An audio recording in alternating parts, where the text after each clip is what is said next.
जब मशहूर अभिनेत्री हेमा मालिनी अपने भाई कनन चक्रवर्ती के साथ उनके दर्शन करने के लिए पहुंची तो उन्होंने उनको क्या मंत्र जपने के लिए दिया, देखिए। और हमारे भाई साहब हैं कनन चक्रवर्ती, चेन्नई में रहते हैं, बहुत आपका भक्त हैं। जी जी, हम आपको एक बात बताएं, आप शरीर की चिंता को छोड़िए, शरीर की ज्यादा चिंता मत कीजिए और नाम जप कीजिए, क्योंकि एक बात दिमाग में डाल लीजिए, इसकी एक निश्चित अवधि है। इसलिए जाने के पहले कुछ हिसाब किताब ऐसा तैयार रखो।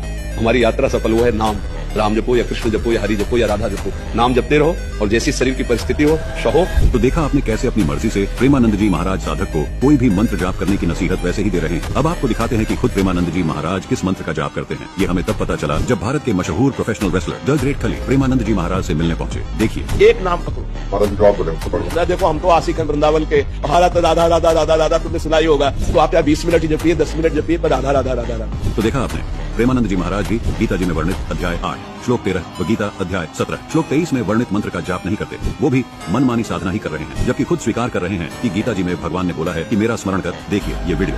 भगवान गीता जी में कहते हैं ओम इत्याक्षरम ब्रह्म, मेरा ही तो नाम। भगवान के इसको जो बार बार स्मरण करता है और मेरा ध्यान करता है, दो शब्द कहे, मामून स्मरण युद्ध चल, भगवान आदेश कर रहे हैं, मेरा स्मरण करते हुए युद्ध रूपी कर्म कर। हैरानी की बात है, प्रेमानंद जी ये खुद भी स्वीकार कर रहे हैं कि गीता में भगवान अपना स्मरण करने के लिए कह रहे हैं, जो गीता अध्याय 8 श्लोक 13 में साफ साफ लिखा है। देखिए ये मंत्र जिसको स्मरण करने के लिए गीता ज्ञानदाता बोल रहे हैं, बावजूद इसके प्रेमानंद जी राधा राधा खुद तो जप ही रहे हैं और साथ साथ लोगों से भी जपवा रहे हैं। इसलिए हम कह रहे हैं इन धर्म गुरुओं ने सनातन धर्म का बेड़ा गर्क कर रखा है। दर्शकों, अब आपको एक वीडियो क्लिप और दिखाते हैं। जित कुछ भी हो जाए, किसी भी तरह से शास्त्र विरुद्ध साधना नहीं करनी चाहिए। एक बार फिर सुनिए उनकी ये वीडियो। किसी भी तरह से शास्त्र विरुद्ध आचरण न बन जाए। मतलब प्रेमानंद जी खुद इस बात को स्वीकार कर रहे हैं कि मनमाना आचरण किसी भी सूरत में नहीं करना चाहिए, जो कि ठीक भी है, क्योंकि गीता जी अध्याय 16 के श्लोक 23 के अनुसार मनमाना आचरण करना शास्त्र विरुद्ध साधना है। लेकिन दुख की बात यह है कि दूसरों को नसीहत देने वाले प्रेमानंद जी महाराज खुद राधे राधे मंत्र का जाप करके मनमाना आचरण कर रहे हैं। ये बात हम इसलिए कह रहे हैं क्योंकि गीता अध्याय 8 श्लोक 13 में केवल एक ओम अक्षर का जाप करने के लिए कहा गया है। देखिए ये वीडियो।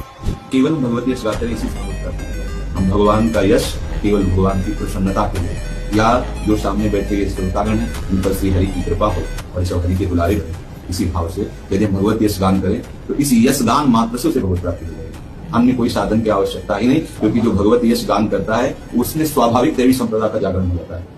प्रेमानंद जी यहाँ साफ साफ ये कह रहे हैं कि मुक्ति प्राप्त करने के लिए आपको सिर्फ भगवान का यश गान सुनना है। इसके अलावा कुछ भी करने की जरूरत नहीं, न यज्ञ करने की, न तप करने की, न व्रत करने की और न ही मंत्र जाप करने की। अब यहाँ जहन में तुरंत ये सवाल आता है कि अनिरुद्धाचार्य को ज्ञान देने वाले प्रेमानंद जी फिर खुद क्यों राधे राधे मंत्र का जाप जप रहे हैं, व्रत क्यों करते हैं? सच तो यह है दर्शकों की ये सब कथावाचक खुद तो शास्त्र विरुद्ध साधना करते ही है, साथ में अन्य लोगों से भी करवाते हैं, क्योंकि गीता जी के अध्याय 8 श्लोक 13 में साफ लिखा है कि मेरा केवल एक ओम अक्षर जाप करने का है, जिससे ब्रह्मलोक की प्राप्ति होती है। और ब्रह्मलोक तक की साधना को भी गीता ज्ञानदाता ने अध्याय 7 श्लोक 18 में अनुतमाम यानी घटिया कहा है, क्योंकि ब्रह्मलोक में गए हुए साधक भी वापस जन्म मृत्यु में आते हैं, जिसका प्रमाण हमें गीता अध्याय 8 श्लोक 16 में मिलता है। और यदि पूर्ण मोक्ष चाहिए तो गीता अध्याय 17 श्लोक 23 में वर्णित मंत्र ओम तत् सत का जाप करना होगा, जो कि सांकेतिक है, जिसको तत्वदर्शी संत बताएगा। दर्शकों, जहाँ कुछ देर पहले प्रेमानंद जी भगवत यशगान करने से मोक्ष बता रहे थे, अब वही प्रेमानंद जी हट करके मन को राधा नाम में लगाने को बोल रहे हैं।